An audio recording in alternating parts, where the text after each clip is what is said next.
हमारे साथ जुड़ने के लिए आपका बहुत बहुत धन्यवाद विपुल शाह जी। और असीम वकार साहब, सवाल यह है कि 32,000 एक आंकड़ा है जो एक गहराई और इस पूरे मुद्दे में आ रही हूं। नासिर अब्दुल्ला साहब, as an anchor please allow me to conduct the debate. Thank you.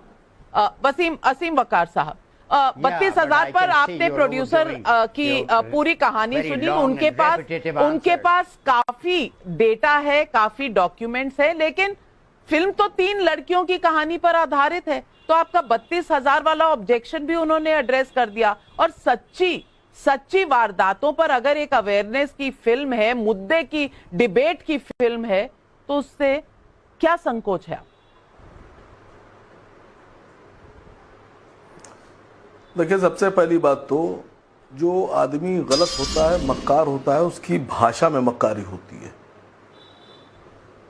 मैंने कहा था उन्होंने 32,000 का टीजर जारी किया था, और मैं गारंटी से कह रहा हूं उस आदमी के पास 32,000 तो छोड़ दीजिए, 3200 भी एविडेंस नहीं होंगे।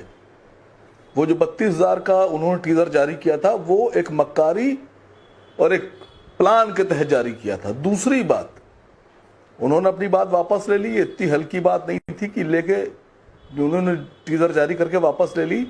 ये उनकी फितरत झलका रहा है। दूसरी वो जो सबसे बड़ी बात है कि हिंदुस्तान में दूर दराज के इलाकों से बहुत सी बच्चियों को, नाबालिग बच्चियों को लव ट्रैप में फंसाकर और लाकर मेट्रोपॉलिटन सिटी में रेड लाइट एरिया में कोठों पे बेच दिया जाता है। उनको प्रोस्टिट्यूशन में ढकेल दिया जाता है, वो प्रोस्टिट्यूट बना दी जाती हैं। तो जो लोग प्यार मोहब्बत में फंसा के लड़कियों को लेके आते हैं, ये कौन सा जिहाद कहलाएगा? जिनको कोठों पे लाके बेच दिया जाता है। ये आंकड़ा लाखों में होगा, 32,000 और 3200 नहीं होगा। चलिए सुधांशु त्रिवेदी जी, इसका जवाब दीजिए। हालांकि इस मुद्दे पर भी कई फिल्में बनी है। सुधांशु जी जवाब दीजिए जो सवाल असीम वकार साहब पूछ रहे हैं। देखिए, नहीं, मैं सुनिए पहली बात तो मैं कहना चाहूंगा, ये वो लोग हैं कि हमारे देश अच्छा 3200 की बजाय अगर 32 होती तो आपके हिसाब से कोई फर्क नहीं पड़ता। प्रधानमंत्री अगर किसी एक व्यक्ति के साथ भी ये हुआ है तो ये पूरे समाज के लिए संवेदना का विषय होना। भारत का प्रधानमंत्री अच्छा बोल लीजिए, एक घटिया प्रोड्यूसर की घटिया फिल्म का प्रचार करे।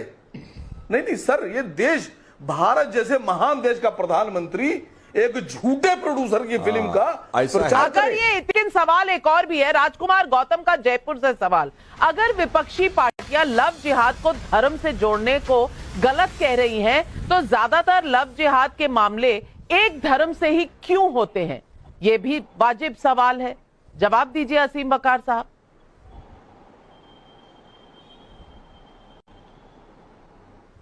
सवाल आपका समझ में नहीं आया, आवाज नहीं आ रही थी, फिर से पूछ लीजिए। सवाल मेरा नहीं है, दर्शक का है, और दर्शक राजकुमार गौतम जयपुर से पूछ रहे हैं, अगर विपक्षी पार्टियों को लव जिहाद को धर्म से जोड़ने की गलत कह रही हैं, तो ज्यादातर लव जिहाद के मामले एक धर्म से ही क्यों आते हैं? क्या मैं आंसर दे सकता हूँ नाविका जी? असीम साहब देखिए, नहीं, मैं जवाब दे रहा हूं। देखिए, हाँ, मैं जवाब दे रहा हूं। जो आपके दर्शक जिन्होंने पूछा है, उनको सिर्फ इतना बताना चाहता हूं कि जब मुसलमान लड़का होता है और हिंदू लड़की होती है तो सुधांशु त्रिवेदी कहते हैं लव जिहाद। लेकिन जब लड़की मुसलमान होती है और लड़का हिंदू होता है तो सुधांशु त्रिवेदी कहते हैं घर वापसी। यानी आप करें तो घर वापसी, और अगर हमारे लोगों ने करा तो लव जिहाद। ये फर्क है सर। आपके न जाने कितने लीडर्स इस तरह की बातें करते फिर रहे हैं, न जाने कितने लीडर।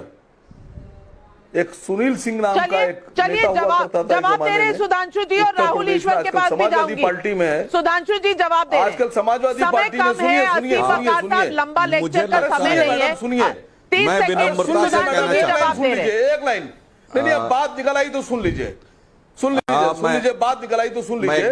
सुधांशु भाई, एक सुनील सिंह नाम का उत्तर प्रदेश में नेता था। नहीं सुधांशु जी, एक सुनील सिंह नाम का नेता था उत्तर प्रदेश में, आजकल समाजवादी पार्टी में है। पहले योगी जी की हिंदू जॉब वाहिनी में था। वो भाषण दे रहा था कि औरतों को मुसलमान कब्र से निकालकर उनके साथ तौबा नौज़ बिल्लाह गंदा काम करो। प्लीज किसी इस तरह की मुसलमान बातें का इस तरह नेशनल का statement टेलीविजन आ पे जाए, अगर ना की तो आप जाए तो बताइए, बेहतर मैं रहेगा। उसके लिए बेहतर रहेगा। सजाएं सुधांशु जी, इसका मैं धर्म से सजाएं कोई मत मतलब नहीं है। मांगूंगा, इसलिए सुधांशु मुसलमान जी के आप लिए जवाब जो दीजिए, मैं करेगा। सबके फेडर डाउन। देखिए, अब मसला यह है कि फिल्म में हिंदू मुसलमान ले आए तो आंकड़ा कहां से लाए, वो डायरेक्टर साहब से पूछा जाना चाहिए, प्रोड्यूसर साहब से पूछा जाना चाहिए। इसका जैसे मैं बताऊं आपसे, कुलदीप सेंगर पे जब फिल्म बनेगी तो कुलदीप सेंगर ने बलात्कार किया, जिसका किया वो भी कुलदीप सेंगर के ही धर्म के लड़की थी। आशाराम बापू ने बलात्कार किया तो जिसका बलात्कार आशाराम बापू ने किया वो आशाराम बापू के धर्म की लड़की थी। चिन्मयानंद ने जिसका बलात्कार किया वो भी उन्हीं के धर्म की लड़की थी। नित्यानंद स्वामी ने वो जो कैलासा बना के भाग गए यहाँ से, उन्होंने जिसका बलात्कार किया वो भी उन्हीं के धर्म की लड़की थी। तो अगर कल को फिल्म बनती है तो उसमें दिक्कत क्या है?